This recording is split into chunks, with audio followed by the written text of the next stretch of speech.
Erasto Patiño Soto, líder de CONSUC a nivel estatal. Y Erasto, pues ha causado mucho revuelo, muchas reacciones. La información que nos proporcionaste hace unos días a través de nuestro compañero Vicente Ruiz sobre este tema del maíz. Y han salido también muchas preguntas, ¿no? Si cuestiones de los precios, cuestiones que cuáles acuerdos, cuestiones sobre los almacenamientos, que por qué los campesinos mejor no tienen sus propios almacenes. Y creo que hay unas respuestas muy interesantes a cada una de estas preguntas. Gracias, Erasto, por la entrevista. Y bueno, ¿qué me puedes decir? Pues en primer lugar, primero, gracias Eugenio por este espacio que nos brindas y al mismo tiempo un saludo a todo tu auditorio, ¿no? Que nos ven a través de tu página. Decirte que en realidad no es por criticar, sino que la situación que prevalece en el campo es completamente difícil, crítica, y sobre todo porque tú bien te diste cuenta que todos los liderazgos y productores nos manifestamos en las carreteras, en bodegas, y estuvimos en reuniones en la Secretaría de Agricultura, con Gobernación, con los diputados federales, y de alguna manera viendo cómo solucionar el problema que se avecinaba en ese momento ya de la cosecha en Guanajuato o en todo el Bajío. Buscamos la forma para que de alguna manera hubiera una compensación al precio que se estaba cayendo, porque en primer lugar peleábamos el precio de 7,200 pesos por tonelada, que es el precio oficializado por parte del gobierno federal, y que decíamos que a este precio se le recibiera a todos los productores, o sea, libre. Desafortunadamente no se dio. Después se tomó la opción de dar 95 centavos por parte de los dos gobiernos, tanto gobierno federal como el gobierno del estado, para compensar algo la caída del precio del maíz. Y decirte, para la pregunta que hacen muchas personas, todavía en la visita que nos hace aquí el secretario, donde estuvo presente nuestra gobernadora aquí del estado de Guanajuato, él dijo que el precio del maíz no... Entonces, el secretario de Agricultura dijo que no debería de bajar el precio de 5,200 pesos. ¿Y qué fue lo que pasó? Lo que sucede es que en realidad, en cuanto vieron los industriales, los compradores, que se iba a apoyar o que iba a haber un apoyo del gobierno federal y del gobierno del estado, entonces el precio lo bajaron. Y de alguna forma se pactó con los compradores de grano a 5.50, a 5 pesos el grano. Y desafortunadamente hoy no se respeta ese precio. Bueno, se pactó hasta 6 pesos y no se respeta. Que todavía muchos productores, quiero ser claro, en este momento no se les ha pagado su producto que se encuentra almacenado en bodegas de los compradores. Están llenas las bodegas. Entonces, y ahora dicen, no, pues no te iba a pagar a 6 pesos, te iba a pagar a 5.50, pero no podemos. Y si no estás de acuerdo, puedes ir sacando tu grano de nuestras bodegas. Y a raíz de esto, Eugenio, hoy se están quedando, yo calculo, más de 50,000 hectáreas sin sembrar en este ciclo otoño-invierno. Y estoy hablando en la modalidad de riego. Pero no creas que porque los productores no quieren, sino porque no tienen con qué. Están descapitalizados. Están completamente descapitalizados. Descapitalizados porque aún, vuelvo a repetir, a muchos de ellos no se les ha pagado el grano. Y los que todavía faltan por cosechar o que están cosechando, no les quieren recibir el grano. Vuelvo a repetir, las bodegas se encuentran llenas. Entonces todo esto afecta a las familias del sector rural. Descapitalizado el campo porque no tenemos una banca nacional de desarrollo que nos dé un crédito o un financiamiento con tasas bajas. Y si de alguna forma esta banca, que no diera todo el financiamiento a todos los productores, pero sirve como una norma para que las tasas de interés no estén elevadas con otras financieras, como son las cajas populares. Hoy una caja popular te anda prestando sobre 17, 18, hasta 20%. Entonces todo eso va afectando a las familias, no solamente al productor. Y la afectación va también con los demás sectores, con la población en general. Sí, porque al no haber al no haber grano, al no haber producto, pues ¿qué compras? Exactamente. Una, y la otra, los precios. Los Te precios. compran barato, pero te venden caro. Exactamente. Y al mismo tiempo, en este ciclo, era para que se sembrara la gran superficie de trigo, de cebada, de avena. Pero desafortunadamente el precio internacional del trigo no es muy halagador. Estamos como con el maíz también. Estamos como con el maíz. Entonces, ¿cómo va a sembrar un productor trigo si dice, en vez de sacar un beneficio, voy a perder? Voy a perder. Y perder, y perder, y perder, y está perdiendo. Y es por eso que también, vuelvo a repetir, los demás sectores se ven afectados, porque no hay ese capital, ese circulante en las ciudades. Entonces, eso es lo que está afectando realmente. ¿Qué es lo que se está viendo hoy nuevamente en México con el Frente Nacional para el Rescate del Campo Mexicano? Que se respete la política o los acuerdos que se pactaron en la Secretaría de Gobernación, con la Secretaría de Agricultura, con la Secretaría de Economía y otras instituciones, y sobre todo con Hacienda.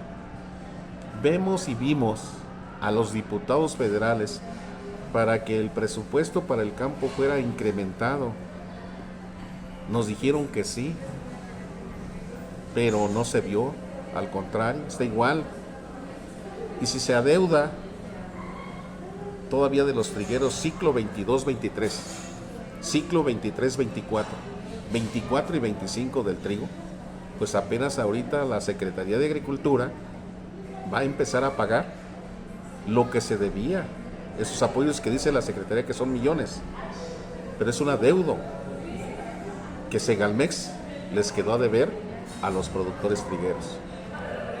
Y esto pues está afectando no de ahorita, sino ya son 2 años, y esa afectación pues se viene acumulando. Por eso el campo está desprotegido. Y vuelvo a repetir, yo no estoy en contra de la presidenta, pero sí es necesario que a la presidenta se le aconseje que realmente el campo necesita de políticas públicas mejores para de alguna manera seamos más competitivos y que podemos ser autosuficientes, pero con otras políticas, sobre todo para regular el mercado internacional. El presidente de Estados Unidos dice, no quiero más carros construidos en México, ni los de Canadá.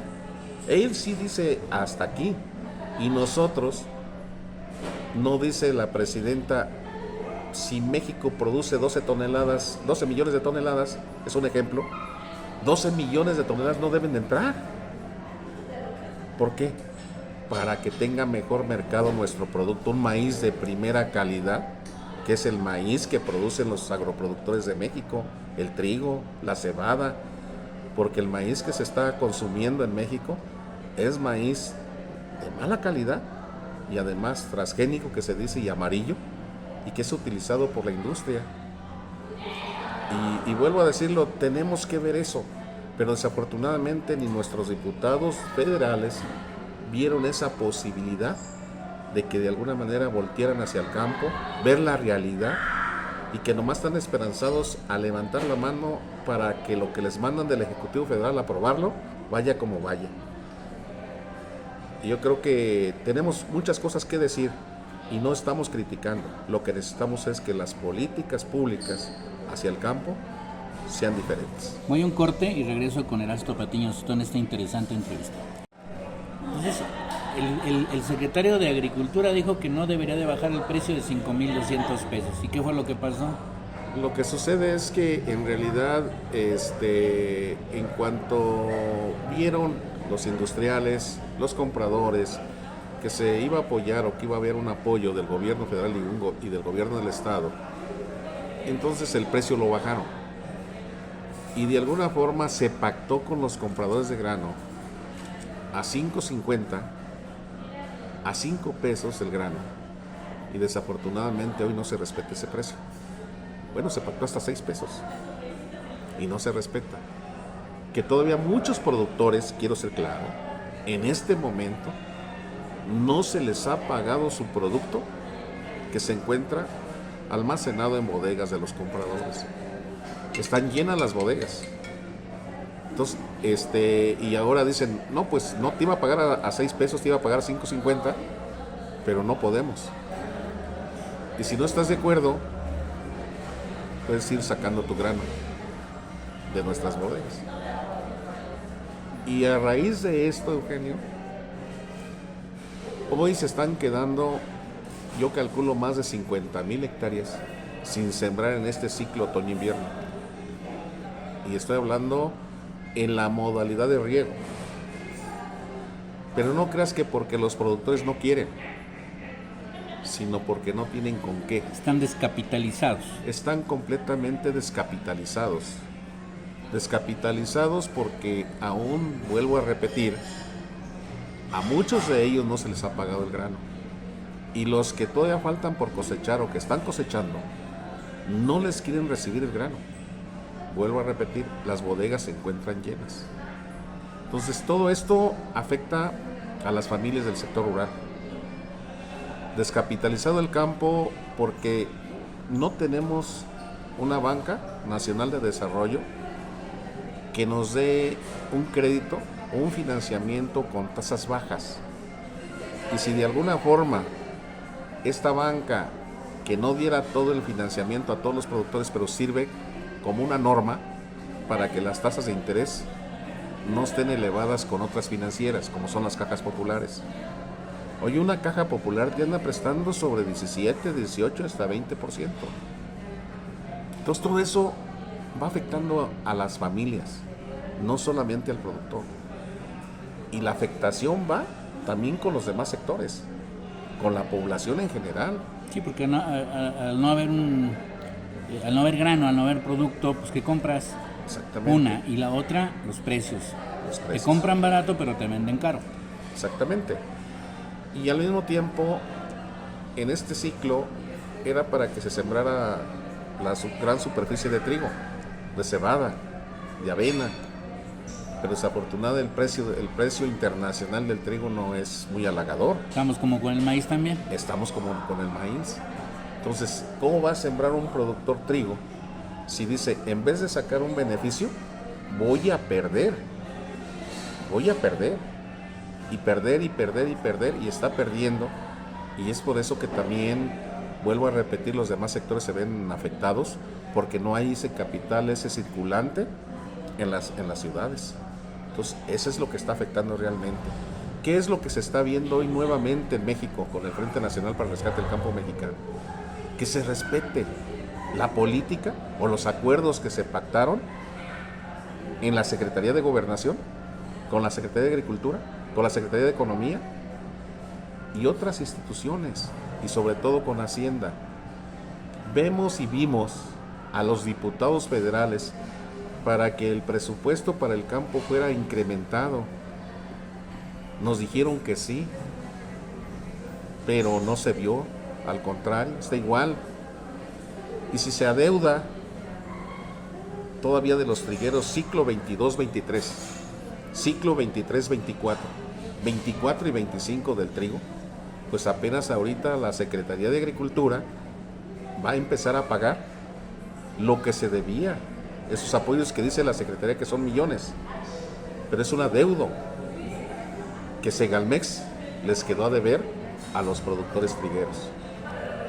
Y esto pues está afectando no de ahorita, sino ya son 2 años, y esa afectación pues se viene acumulando. Por eso el campo está desprotegido. Y vuelvo a repetir, yo no estoy en contra de la presidenta, pero sí es necesario que a la presidenta se le aconseje que realmente el campo necesita de políticas públicas mejores para de alguna manera seamos más competitivos y que podemos ser autosuficientes, pero con otras políticas, sobre todo para regular el mercado internacional. El presidente de Estados Unidos dice, no quiero más carros construidos en México, ni los de Canadá. Él sí dice hasta aquí, y nosotros, no dice la presidenta, si México produce 12 millones de toneladas, es un ejemplo, 12 millones de toneladas no deben de entrar. ¿Por qué? Para que tenga mejor mercado nuestro producto, un maíz de primera calidad, que es el maíz que producen los agroproductores de México, el trigo, la cebada, porque el maíz que se está consumiendo en México es maíz de mala calidad y además transgénico, que se dice, y amarillo, y que es utilizado por la industria. Y vuelvo a decirlo, tenemos que ver eso, pero desafortunadamente ni nuestros diputados federales vieron esa posibilidad de que de alguna manera voltearan hacia el campo, ver la realidad, y que nomás están esperanzados a levantar la mano para que lo que les mandan del Ejecutivo Federal a aprobarlo vaya como vaya. Y yo creo que tenemos muchas cosas que decir y no estamos criticando. Lo que necesitamos es que las políticas públicas hacia el campo sean diferentes. Voy a un corte y regreso con Erasto Patiño Soto en esta interesante entrevista. Erasto Patiño Soto, líder de CONSUC a nivel estatal. Y Erasto, pues ha causado mucho revuelo, muchas reacciones. La información que nos proporcionaste hace unos días a través de nuestro compañero Vicente Ruiz sobre este tema del maíz. Y han salido también muchas preguntas, ¿no? Si cuestiones de los precios, cuestiones que cuáles acuerdos, cuestiones sobre los almacenamientos, que por qué los campesinos mejor no tienen sus propios almacenes. Y creo que hay unas respuestas muy interesantes a cada una de estas preguntas. Gracias, Erasto, por la entrevista. Y bueno, ¿qué me puedes decir? Pues en primer lugar, gracias, Eugenio, por este espacio que nos brindas, y al mismo tiempo un saludo a todo tu auditorio, ¿no? Que nos ven a través de tu página. Decirte que en realidad no es por criticar, sino que la situación que prevalece en el campo es completamente difícil, crítica, y sobre todo porque tú bien te diste cuenta que todos los liderazgos y productores nos manifestamos en las carreteras, en bodegas, y estuvimos en reuniones en la Secretaría de Agricultura, con Gobernación, con los diputados federales, y de alguna manera viendo cómo solucionar el problema que se avecinaba en ese momento ya de la cosecha en Guanajuato o en todo el Bajío. Buscamos la forma para que de alguna manera hubiera una compensación al precio que se estaba cayendo, porque en primer lugar peleábamos el precio de 7,200 pesos por tonelada, que es el precio oficializado por parte del gobierno federal, y que decíamos que a este precio se le recibiera a todos los productores, o sea, libre. Desafortunadamente no se dio. Después se tomó la opción de dar 95 centavos por parte de los dos gobiernos, tanto gobierno federal como el gobierno del estado, para compensar algo la caída del precio del maíz. Y decirte, para la pregunta que hacen muchas personas, todavía en la visita que nos hace aquí el secretario, donde estuvo presente nuestra gobernadora aquí del estado de Guanajuato, él dijo que el precio del maíz no debería de bajar de 5,200.